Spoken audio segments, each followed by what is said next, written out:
Hello दोस्तों, कैसे हैं आप सभी लोग। तो क्लास को कंटिन्यू करते हुए और आज आपकी प्रैक्टिस शुरू हो रही है। तो जो बच्चे डायरेक्ट प्रैक्टिस से जुड़े हैं तो मैं उनसे बोलूँगा कि पहले वो थ्योरी क्लासेस देख लीजिए। प्लेलिस्ट में से सारी क्लासेस करा दी गई हैं, यानी कि सारा आपका सिलेबस कंप्लीट हो चुका है CTP का। तो आप लोग सबसे पहले क्लासेस देख लीजिए, उसके बाद ही ये सेट देखेंगे, तभी आपके क्वेश्चन लग पाएंगे। ठीक है। और बाकी किसी भी क्वेरी के लिए आप लोग व्हाट्सअप कर सकते हैं। नोट्स के लिए आप लोग व्हाट्सअप कर सकते हैं। बाकी क्लासेस आपकी जो हो चुकी हैं थ्योरी क्लासेस, तो आप लोग वो जाकर देख लीजिए। ठीक है। बाकी ये जो आपका सेट है ये आपका 3 फरवरी 2023 का है। ठीक है, यानी कि प्रीवियस ईयर का आपका सेट है। ठीक। बाकी जो प्रीवियस ईयर के पेपर हैं वो टेलीग्राम पर अपलोड कर दिए जाएंगे। ठीक है। तो पहला क्वेश्चन आपकी स्लाइड पर कहता है कि बच्चे समय की एक विशिष्ट अवधि तक बहुत सरलता के साथ भाषा सीखते हैं, क्योंकि इस अवधि में वे पर्यावरणीय प्रभावों के साथ प्रतिक्रिया करते हैं। इस अवधि को विकास की किस अवधि के रूप में जाना जाएगा। ठीक है, 2023 का पहला क्वेश्चन है ये। ठीक है, और ये प्राइमरी लेवल का जो पेपर आया था 1 to 5 वाला, उसका था। ठीक है। तो इसमें से आपके बताना है संवेदनशील होगा, क्षेत्रीय होगा, विशिष्ट असामान्य होगा या अप्रतिक्रियात्मक होगा। ठीक है। देखो, बच्चे क्या करते हैं, समय की एक विशेष अवधि तक बहुत सरलता के साथ सीखते हैं। जैसे कि आप लोगों के घर में यदि छोटे बच्चे होंगे, आपने देखा होगा स्टार्टिंग में जब बच्चे लगभग 1 साल तक हो जाते हैं या 6 महीने या 1 साल 2 साल, तो आपने देखा होगा बच्चों की जो कैचिंग पावर होती है, लर्निंग पावर होती है, बहुत ही क्या होती है, क्षमता बहुत तेज़ होती है। यदि आप लोग घर में कोई भी बात करते हैं और यदि बच्चा उसको सुन लेता है तो क्या कर लेता है, बहुत जल्दी से उस बात को सीख लेता है, फिर वही बात बार बार दोहराता है। इसलिए ये भी कहा जाता है कि बच्चों के सामने हमें कोई गलत अल्फाज नहीं बोलना चाहिए जिससे कि बच्चा कोई गलत चीज़ सीख जाए। ठीक है। तो वो अपने जो आसपास का वातावरण होता है उससे क्या कर लेता है, अनुकरण बहुत जल्दी कर लेता है। इसलिए इस अवस्था को क्या कहा जाता है, संवेदनशील अवस्था कहा जाता है। ठीक है, ये क्वेश्चन आपका क्लियर हो गया। आगे बढ़ते हैं।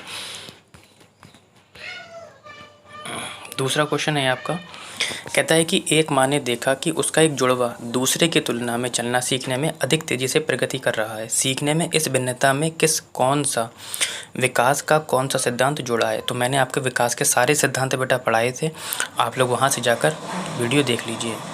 ठीक है। कह रहा है व्यक्ति में विकास सिर से पैर की ओर होता है। हर किसी में विकास चरण दर चरण आगे बढ़ता है। अलग अलग व्यक्ति में विकास अलग अलग गति से होता है। हर किसी में विकास सामान्य से विशिष्ट की ओर होता है। ये सारे के सारे विकास से जुड़े सिद्धांत हैं जो कि सारे के सारे ठीक है। हमें ये बताना है कि बच्चा क्या है, दोनों जुड़वा बच्चे हैं। मैंने बताया था फ्रांसिस गाल्टन के बारे में, उन्होंने इसका एक नियम दिया था। उन्होंने बताया था भले ही दोनों जुड़वा बच्चे हैं लेकिन उनमें कुछ न कुछ व्यक्तित्व शारीरिक या मानसिक भिन्नताएं होती हैं। ठीक है। उन्होंने अपनी पुस्तक हेरिडिटी जीनियस में ये शब्द लिखे थे, मैंने आपको थ्योरी क्लासेस में पढ़ाया था। तो जिन बच्चों को मैंने पढ़ाया था वो ये क्वेश्चन लगा लेंगे। देखो, व्यक्ति में विकास सिर से पैर की ओर होता है, जिसे हम सिफेलोकॉटल बोलते हैं। ठीक है, ये हमारा नहीं होगा। हर किसी में विकास चरण दर चरण आगे बढ़ता है। बिल्कुल, हर किसी में विकास क्या होता है, हमेशा आगे चरण दर चरण बढ़ता है, और जब वो परिपक्व हो जाता है उसके बाद वो फिर से नीचे आने लगता है। फिलहाल हमारा ये भी ऑप्शन नहीं होगा। तीसरा कहता है कि अलग अलग व्यक्तियों में विकास की दर अलग अलग गति से होती है। बिल्कुल यही ऑप्शन होगा, क्योंकि फ्रांसिस गाल्टन ने भी यही कहा था कि व्यक्तियों में भले ही 2 बच्चे जुड़वा हों, क्योंकि उनमें व्यक्तिगत विभिन्नताएं ज़रूर पाई जाती हैं, चाहे वो शारीरिक रूप से हो या मानसिक रूप से हो। तो ऑप्शन आपका क्या हो जाएगा, सी हो जाएगा। ठीक। यदि आपको क्वेश्चन समझ नहीं आ रहा तो आप लोग पहले जाकर थ्योरी क्लासेस देख लीजिए। हर किसी में विकास सामान्य से विशिष्ट की ओर होता है। बिल्कुल, पहले सामान्य चीज़ें बनती हैं मनुष्य की, उसके बाद ही विशिष्ट चीज़ें बनती हैं। ठीक है। तो सामान्य से विशिष्ट होता है, विशिष्ट से सामान्य नहीं होता है। ठीक है। तीसरा क्वेश्चन आपकी स्क्रीन पर कहता है निम्न में से विकास किस पर निर्भर करता है। ठीक है। मैंने आपको आनुवांशिकता हेरिडिटी एंड जीनिस वो वाला चैप्टर कराया था, आनुवांशिकता वाला, environment and nature and nurture वाला जो चैप्टर कराया था, उसमें मैंने बताया था कि आपको उसी ऑप्शन का चयन करना है बेटा जिसमें आपका आनुवांशिकता भी आ जाए और वातावरण भी आ जाए। तो विकास जो है आपका आनुवांशिकता पे भी निर्भर करता है। सामाजिक संस्कृति, जहाँ पे जो जगह पे वो रहता है वहाँ पे भी विकास क्या करता है, निर्भर करता है। और भौतिक वातावरण यानी कि पर्यावरण पर भी निर्भर करता है। अगर ये ऑप्शन नहीं होता ऑप्शन में तो हम इन दोनों को लेते ही लेते। कभी भी ऐसा क्वेश्चन आएगा, केवल हमें आनुवंशिकता नहीं लेनी है, केवल हमें वातावरण को नहीं लेना है, हमें इन दोनों का ही क्या करना है, गुणात्मक परिवर्तन लेना है। फिलहाल इसमें सामाजिक सांस्कृतिक प्रथाएं भी हैं, तो सामाजिक भी हमारा करता है, इसलिए ऑप्शन हमारा हो जाएगा 4A, B और C। ठीक। चौथा ऑप्शन है आपका कि जीन पियाजे के संज्ञानात्मक विकास के सिद्धांत के अनुसार अध्यापक को किस अवस्था में क्रमबद्धता से संबंधित प्रश्न हल करने चाहिए। मैंने आपको देखो स्टार्टिंग में ही ये चैप्टर करा दिए थे, आप लोग वहाँ से जाकर देख लीजिए, तो जिन बच्चों ने देखे होंगे वो इसका आंसर दे देंगे। सबसे पहले है आपका संवेदी गामक अवस्था। संवेदी गामक यानी कि इंद्रिय जनित या इंद्रिय गामक अवस्था, संवेदी पेशी अवस्था, ये आपकी 0 से 2 वर्ष तक चलती है। ठीक है। दूसरी है पूर्व संक्रियात्मक अवस्था, ये 2 से 7 वर्ष तक चलती है। मूर्त संक्रियात्मक अवस्था 7 से 11 वर्ष तक चलती है। और औपचारिक संक्रियात्मक अवस्था बेटा ये जो होती है आपकी 11 से 15 चलती है, 15 या 16 हम कह सकते हैं। ठीक, ये तो मैंने आपकी उम्र बता दी। अब आपका संवेदी पेशी अवस्था में क्या क्या चीज़ें आ जाती हैं, तो संवेदी पेशी अवस्था में आपका आ जाता है वस्तु स्थायित्व, यानी कि वस्तु के ना होने पर भी वस्तु बनी रहती है। परवर्ती क्रिया आ जाती है, यानी कि बच्चा जिस बात को एक बार सीख लेता है उसी को दोहराता रहता है। मूल प्रवर्त्यात्मक व्यवहार पाया जाता है संवेदी पेशी अवस्था में, यानी कि बच्चा सिर्फ अपने ही बारे में सोचता है। इसी में ही अनुकरण पाया जाता है और इंद्रिय द्वारा सीखना पाया जाता है। फिलहाल हमसे क्रमबद्धता पूछिए, ये ऑप्शन नहीं होगा। पूर्व संक्रियात्मक अवस्था में क्या क्या आ जाता है, इसमें अहम केंद्रिकता आ जाती है, बच्चा केवल खुद के बारे में सीखता है।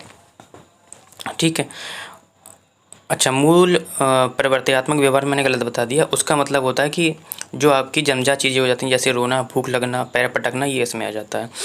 पूर्व संक्रियात्मक अवस्था में अविलोम्यता पाई जाती है, यानी कि किसी बिंदु से एक बार आगे बढ़ जाने के बाद वापस लौटकर बच्चे का ना आ पाना अविलोम्यता कहलाता है। ठीक है। जैसे किसी ने टी बनाया और बच्चे से पूछा बताओ ये क्या है, बच्चे ने कहा टी है, और यहाँ पर तुरंत उसने वाह बना दिया। अब उससे पूछा जाएगा ये क्या है, तो वो बताएगा वाह है। वो पहली वाली आकृति पे लौटकर वापस नहीं जा पाएगा, और जब नहीं जा पाएगा तो पूर्व संक्रियात्मक अवस्था है, और जब वापस लौट पाएगा तो मूर्त संक्रियात्मक अवस्था हो जाएगी। ठीक है। केंद्र संरक्षण का अभाव भी, ये क्या है, बूंद है। बच्चे ने बता दिया ये बूंद है, अब इससे कमल बना दिया तो बूंद को बच्चा नहीं ढूंढ पाएगा। जब पीछे नहीं आ पा रहा है तो पूर्व संक्रियात्मक अवस्था आएगा, और जब पीछे आ जा रहा है यानी कि बच्चा बता दे रहा है कि अभी भी मूल आकृति बनी भी है, यानी कि ये फूल बना बूंद बनी भी है, यानी कि टी अभी भी बना हुआ है, तो मूर्त संक्रियात्मक अवस्था होगी। इसमें केंद्रीकरण पाया जाता है, बच्चा किसी वस्तु को एक तरीके से सोच पाता है। इसमें जीवपात पाया जाता है, यानी कि बच्चे जो खिलौने होते हैं उनको जीवित समझता है। गिनती वर्णमाला क्रम की शुरुआत हो जाती है, ये भी ऑप्शन नहीं होगा हमारा। मूर्त संक्रियात्मक अवस्था में हमारा गणितीय संक्रियाएं, यानी कि जोड़ गुणा भाग आ जाती हैं चीज़ें। विलोमीयता पाई जाती है, यानी कि पीछे लौटना। संरक्षण पाया जाता है। विकेंद्रीकरण पाया जाता है, यानी कि अब बच्चा क्या होता है, एक से अधिक तरीके से सोच सकता है। क्रम परिपक्व हो जाता है, यानी कि क्रमबद्धता पाई जाती है। यही ऑप्शन आपका आएगा। ठीक है। बाकी डिटेल क्लास के लिए आप लोग क्या करेंगे, प्लेलिस्ट में से जाकर सारी क्लासेस देख लेंगे। जीन पियाजे के संज्ञानात्मक विकास, यानी कि जीन पियाजे के सिद्धांत के अनुसार व्यक्ति आत्मसातकरण और समंजन के माध्यम से किस स्थिति को प्राप्त करने का प्रयास करता है। ठीक है। 5 का आप लोगों को बताना है। संतुलन हो जाता है, असंतुलन हो जाता है, प्रत्यक्ष अवबोधन हो जाता है, या भ्रम हो जाता है। देखो मैंने आपको बताया था, संतुलन के बारे में बताया था, या साम्य धारणा बोल सकते हैं। वे अवस्था जब बच्चे किसी सूचना में कोई विरोध नहीं होता है। ये प्रक्रिया किसके द्वारा होती है, समावेशन या समावेशन के द्वारा होती है। समावेशन या समायोजन के द्वारा होती है। मैंने आपको बताया था, आप लोगों को इंग्लिश में याद रखना है। एक मैंने आपको बताया था समावेशन यानी कि असिमिलेशन, समायोजन यानी कि अकोमोडेशन। असिमिलेशन के बारे में बताया था कि पुरानी जानकारी में नई जानकारी को जगह देना बिना किसी विरोध के, तो ये क्या कहलाता है आपका, समावेशन कहलाता है। और नई जानकारी में यदि विरोध हो जाता है तो इसे हम बोलते हैं समायोजन बोलते हैं, यानी कि अकोमोडेशन बोलते हैं। तो इन दोनों को कौन संतुलित करता है, संतुलन करता है आपका। ठीक है। क्वेश्चन नंबर 6 है आपका कि एक 6 वर्षीय लड़का मनीष दुनिया और दूसरों के अनुभवों को केवल अपने ही दृष्टिकोण से देखता है। अभी जस्ट मैंने क्वेश्चन कराया, केवल अपने ही दृष्टिकोण से सोचता है और दूसरे के दृष्टिकोण समझने में असफल रहता है। ये किसका प्रतिनिधित्व करता है, संरक्षण का करता है। देखो पियाजे के सारे शब्द हैं ये, आत्मकेंद्रियता, प्रतिवर्ती चिंतन, वैज्ञानिक तार्किकता। ठीक। तो बच्चा क्या है, केवल अपने अनुभवों को केवल अपने ही तरीके से, दृष्टिकोण से देखता है। तो ये अभी मैंने आपको बताया आत्मकेंद्रियता। क्या होता है आत्मकेंद्रियता? जस्ट अभी मैंने बताया कि बच्चा केवल खुद के बारे में सोचता है, इसे ही आत्मकेंद्रियता बोलते हैं। ठीक। लॉरेंस कोहलर से आपका क्वेश्चन है ये। कहता है कि लॉरेंस कोहलर के नैतिक विकास के अनुसार एक व्यक्ति जो नैतिक विकास के कानून एवं व्यवस्था चरण में है, उसका क्या मत होगा? कौन सी अवस्था में है, पहले हम ये देख लेते हैं। वो है आपकी कानून व्यवस्था अवस्था में है। विकास की कौन सी अवस्था में है? इसमें है। तो उसका मत क्या होगा? तो मैंने आपको बताया था, देखिए मैंने बताया था कि नैतिक विकास के 3 चरण हैं। पहला है पूर्व पारंपरिक अवस्था, दूसरा है परंपरागत अवस्था, तीसरा है उत्तर परंपरागत अवस्था। पहली अवस्था में आपको 2 भागों में बांट दिया गया था। मैंने बताया था कि एक तरफ अहम केंद्रिकता है, दूसरी तरफ कौन है? दंड एवं अनुशासन है। अहम केंद्रिकता में बेटा स्वार्थी बच्चा आता है। बच्चा कहता है कि सारे खिलौने मुझे दे दो, लेकिन पिताजी कहते हैं, माता पिता कहते हैं कि कुछ खिलौने किसको दे दो? अपने छोटे भाई को भी दे दो। ठीक है, अगर आप नहीं दोगे तो मैं आपको डंडे से पीटूंगा। तो बच्चा यहाँ पे नैतिक दुविधा में पड़ जाता है कि यार मैं दूं या ना दूं। ठीक है। दूसरी अवस्था आती है परंपरागत अवस्था। इसकी भी 2 उप अवस्थाएं होती हैं। इसको डिटेल में जानने के लिए आप लोग क्या करेंगे, प्ले लिस्ट में से जाकर सारी क्लासेस देख लेंगे, जिसमें आपका वाइगोस्की, पियाजे और कोहलर अलग अलग वीडियो में दिया गया है अच्छे से। दूसरी अवस्था परंपरागत अवस्था है, जिसमें एक तरफ आ जाता है अच्छा लड़का अच्छी लड़की अभिमन्यु, दूसरी तरफ आ जाता है कानून एवं व्यवस्था अवस्था। अच्छा लड़का अच्छी लड़की में यानी कि शर्मा जी के बेटे जैसा बनो। पिताजी कहते हैं कि शर्मा जी के बेटे जैसा बनो, लेकिन बच्चा कहता है कि मैं अपना निर्णय खुद ले सकता हूँ। तो यहाँ पे बच्चा दुविधा में पड़ जाता है कि मैं क्या करूँ, अपना निर्णय खुद लूँ या शर्मा जी के बेटा जैसा बनूँ। तब क्या हो, जब शर्मा जी का बेटा चोरी करते हुए पकड़ा जाए। अब पापा सामने जब निकलेंगे तो पापा या पिताजी बिल्कुल नहीं बोल पाएंगे कि अब तुम शर्मा जी के बेटा जैसा बनो। ठीक है।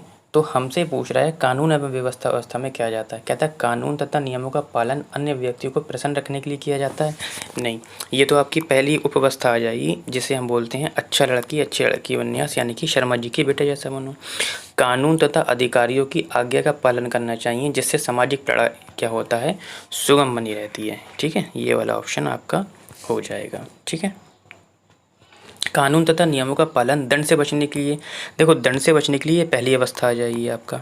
कानून तथा नियमों का पालन तभी करना चाहिए जब वे हमारी आवश्यकताओं की पूर्ति करें, ऐसा कोहलवर्ग ने कुछ नहीं कहा है।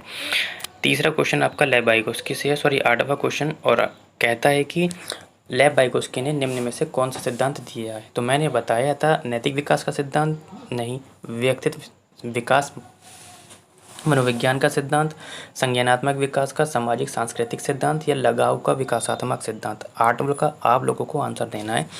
उन्होंने कौन सा सिद्धांत दिया था? मैंने पासवर्ड बताया था सामाजिक अंतःक्रिया, सामाजिक सांस्कृतिक विकास का सिद्धांत। उनका ऑप्शन हो जाएगा, ऑप्शन नंबर सी हो जाएगा। ठीक है। 9वां क्वेश्चन है आपका कि एक विद्यार्थी दिए गए प्रश्नों को हल करने में चुनौती महसूस कर रहा है। लेव वाइगोस्की के अनुसार इस स्थिति में एक अध्यापिका को क्या करना चाहिए? ठीक है, क्या कर रहा है? चुनौती महसूस कर रहा है। कह रहा है विद्यार्थी को अनदेखा। देखो आज से आपकी ट्रिक भी शुरू हो जाएगी। विद्यार्थी को अनदेखा नहीं करना चाहिए, सीटेट में ये ऑप्शन गलत होता है। देखो जैसे मैंने अभी बताया आप लोगों को कि अनदेखा नहीं करना चाहिए बच्चों को। ठीक है, बच्चों को वरीयता देना चाहिए, ना कि अनदेखा करना चाहिए। ठीक है, ये छोटे छोटे जो टैग वर्ड हैं आपको अभी से कॉपी में लिखना है, जिससे कि आप लोग जब तक एग्ज़ाम हो काफ़ी टैग वर्ड समझ जाएंगे, तो आधे आपके ऑप्शन ऐसे ही कट जाएंगे। ठीक। बाकी कहता है विद्यार्थी को अगले कदम हेतु संकेत या इशारे देना हो सकता है, सीधे तौर पर सही जगह बता देना चाहिए। नहीं, सीधे तौर पर आपको एक जगह पर उसे नहीं बताना है। देखो कभी भी दंड करना आ जाए, बेत मानना आ जाए, ये सीटेट में गलत होता है। अब एक बात समझिए, यदि आप लोगों को ऑप्शन को काटना आता है और आपको उत्तर नहीं भी पता है, फिर भी आप अपने सही उत्तर तक पहुंच सकते हैं ऑप्शन को काट कर। फिलहाल मैं दोनों के बारे में बताता हूँ। वाइगोस्की ने एक ZPD शब्द दिया है और एक स्कैफोल्डिंग शब्द दिया है। ठीक, ये 2 शब्द दिए हैं जिसको मैं अभी समझा देता हूँ। देखिए स्कैफोल्डिंग शब्द क्या होता है? देखो बच्चे का समस्या समाधान के दौरान बीच में, कहाँ ये बीच की बात हो रही है, समस्या समाधान के दौरान, शुरू की बात नहीं हो रही है। जब बीच की बात होगी, समस्या समाधान के दौरान बीच में उलझ जाने के बाद वहाँ से लक्ष्य के बीच की दूरी को, जो खाली क्षेत्र होता है, उसे किसके, एक वयस्क के द्वारा से भरा जाता है, उसे हम ZPD बोलते हैं। ठीक, ये हो गया ZPD। ये इसके द्वारा दी गई सहायता कैसी होती है? स्थायी होती है। ठीक है बेटा, लेकिन ये इस हिसाब से ही हमारा ऑप्शन हो गया। अब इसके फोल्डिंग क्या होता है? इसके फोल्डिंग क्या होता है? शुरुआती सहायता दी जाती है। इसके फोल्डिंग में शुरुआती सहायता दी जाती है बेटा। ठीक है, शुरुआती सहायता दी जाती है। ठीक है, और ये इसके द्वारा जो सहायता दी जाती है वो अस्थायी होती है। ठीक है, यानी कि जैसे शुरुआती दौर में बच्चे की उंगली पकड़कर सिखाना, बाद में बच्चा भूल जाता है। ठीक, ये 2 शब्द आपके बाइकोस्की ने दिए थे। लास्ट क्वेश्चन है आपका। ठीक है, 10 क्वेश्चन ही कराएंगे। एक प्रगतिशील कक्षा में विद्यार्थी को किस ओर केंद्रित होना चाहिए? ठीक है, कहता है अपने सहपाठियों को प्रतिस्पर्धा, देखो गला काट प्रतियोगिता, ऐसा कोई भी ऑप्शन देखिए, आप ऑप्शन को काट दीजिए बिना काट। जितना हो सके उतना कंठस्थ यानी कि याद करना, जब भी ऑप्शन ये देखिए आप लोग काट देंगे। सीटेट में बिल्कुल ही ये निगेटिव शब्द होते हैं। ये आपको देखो धीरे धीरे टैग वर्ड भी मिल रहे हैं। मूर्त पुरस्कार जैसे ट्रॉफी जीतने की ओर केंद्रित करना या सक्रिय भागीदारी द्वारा ज्ञान सर्जन की ओर करना।